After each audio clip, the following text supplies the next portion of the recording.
Hello everyone, আমি মো। এখন বেরিয়ে পড়েছি কোথায় বলো তো? সুভাষ মেলায় চলে এসেছি। বেশ কয়েকটা দিন আগের ব্লগ এটা, সেটাই তোমাদের সঙ্গে শেয়ার করছি। মেলায় আসা মানে পেট পুজো করা। কোনো দোকান ছাড়ি না, প্রত্যেকটা দোকান থেকে কিছু না কিছু টেস্ট করি। গেটের মুখেই পেয়েছি পাঁপড়ি চাটের দোকান, আর সেও পুরি, পাঁপড়ি চাট, দই চাট এগুলো আমার পছন্দের খাবার। তাই প্রথমেই দই পাঁপড়ি চাট অর্ডার করে নিয়েছি 2 প্লেট। আমার বেশ ভালোই লাগে মেলায় গিয়ে এইসব জিনিস খেতে। জানি এগুলো শরীরের জন্য খুব একটা ভালো নয়, তবু ভালো লাগে, কি করব। দিদিরও পছন্দের, তাই দুজন দুটো খেয়ে নেক্সট খুঁজতে বেরিয়েছি আবার কি খাওয়া যায়। মেলা খুব ফাঁকা ফাঁকা, খুব একটা মানুষজন ছিল না, কিন্তু শেষের দিকে ওই 2 দিন মতো বাকি ছিল। যেই লোভে মেলায় আসা, ওই দোকানটা কিন্তু এখনো খুঁজে পাইনি।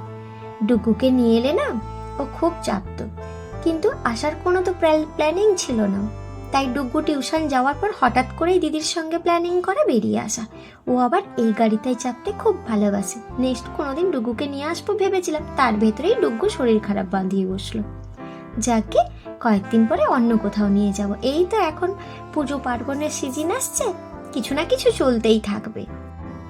আমার না খুব নাগরদোলার চাপার ইচ্ছে ছিল। দিদি আবার ভয় পেল, বললো আমি চাপবো না, তুই চাপ। ওই রকম বললে কি আর হয়? একা একা কি কিছু ভালো লাগে?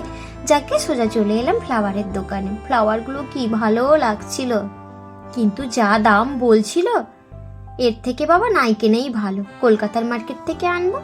তবুও দেখতে বেশ ভালো লাগছিল, তাই জিজ্ঞাসা করছিলাম যদি দাম করে কিছু পাওয়া যায়। না না, এই কাকু তো দেবে না, একদিন পেয়েছে লুটেই ছাড়বে। ওরাও পরিশ্রম করছে, এই মেলা ওই মেলা, দিনের পর দিন বাড়ির থেকে দূরে থাকতে হচ্ছে।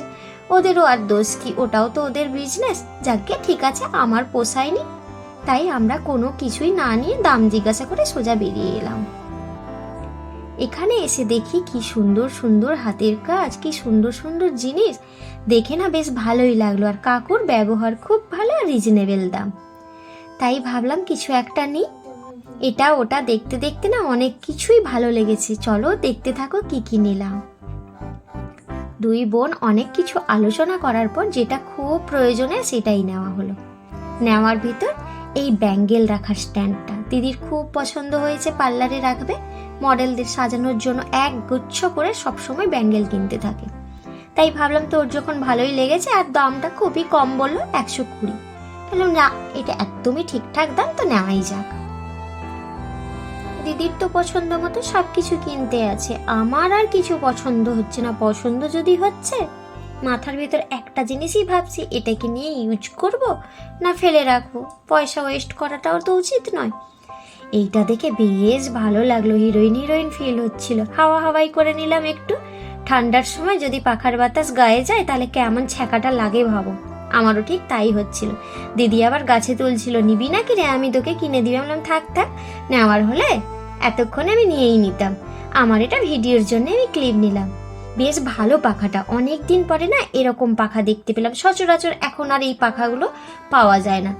এখানে চলে এসেছি নাকের নথ নেওয়ার জন্য। ওই লোলকগুলো হয় না, বেশ ওগুলো নিব বলে, কিন্তু ওগুলো আর কেউ পেলাম না। আর দিদির মাথায় ঢুকেছে ও নাকি কি হাতের স্টাইলিশ নজর কাটি নেবে।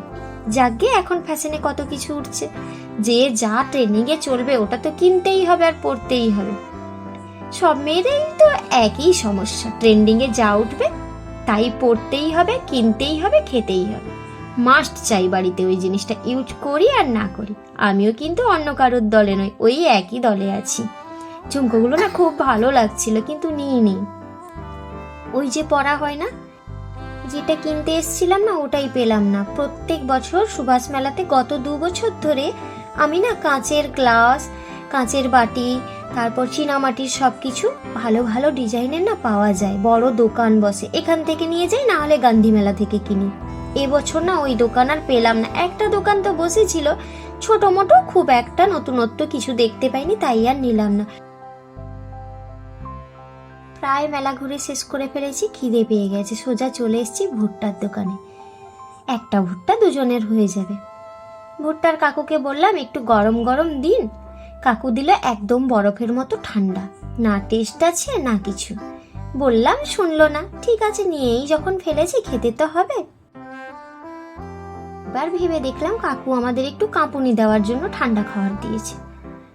উপরে কাঁপলে শুধু হবে, ভেতরে ঠান্ডা ঠান্ডা খাবার যদি দিই আর একটু কাঁপুনি বাড়বে। মজা করলাম।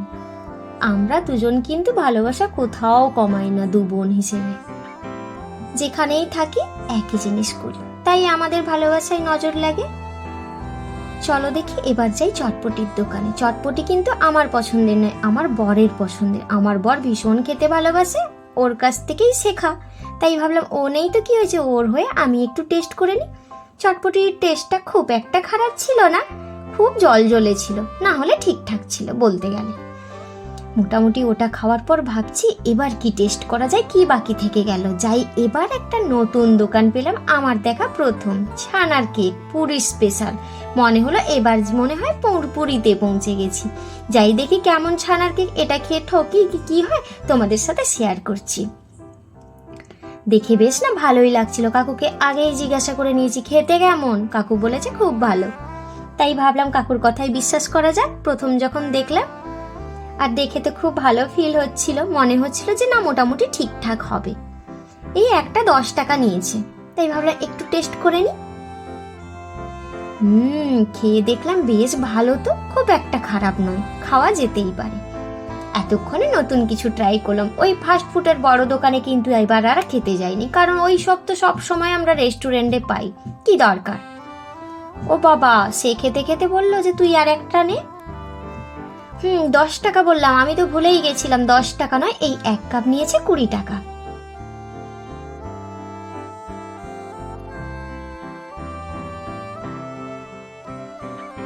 বাড়িতে একটা পুচকা আছে, পুচকার জন্য তো কিছু নিয়ে যেতে হবে। ডুগ্গু টিউশন থেকে ফিরলেই বলবে যে মা তুমি বাজার থেকে কি নিয়ে এসছো, ও তো জানে না আমি মেলায় এসছি। এদিকে দেখলাম মকা ও খুব পছন্দ করে, আর ওর বাইরের খাবার তো খুবই বারণ, তার জন্য ওর জন্য মকা নিয়ে যাচ্ছি। কি ভেবেছিলাম আর কি হলো, ভেবে এসেছিলাম 2 হাত ভরে কেনাকাটা করে নিয়ে বাড়ি ফিরবো মেলা থেকে, কিন্তু সেটা তো আর হলো না। তাই 2 হাত খালি করে শুধু একটা মকা প্যাকেট নিয়ে বাড়ি চলে এলাম। এটা আমার বাড়ি থেকে 5-7 মিনিট দূরে সুভাষ মেলা। তাই তোমাদের সাথে শেয়ার করে দিলাম। আমার ব্লগটা যদি তোমাদের ভালো লেগে থাকে তাহলে প্লিজ একটা লাইক করে দিও, আর পারলে ছেড়ে যাওয়ার আগে চ্যানেলটাকে সাবস্ক্রাইব করে দিও। আশা করি তোমাদের ভালো লাগলো। ও হ্যাঁ, তোমাদের একটা কথা বলি, তোমাদের কাছে এটা একটা ছোট্ট রিকোয়েস্ট। আমার পরিবারটা খুবই ছোট, কিন্তু খুব একটা কম নয়। খারাপ ভালো যেমনই পারো একটা কমেন্ট করে দিও, এটাই আমার রিকোয়েস্ট। আমার ভালো লাগবে। টাটা।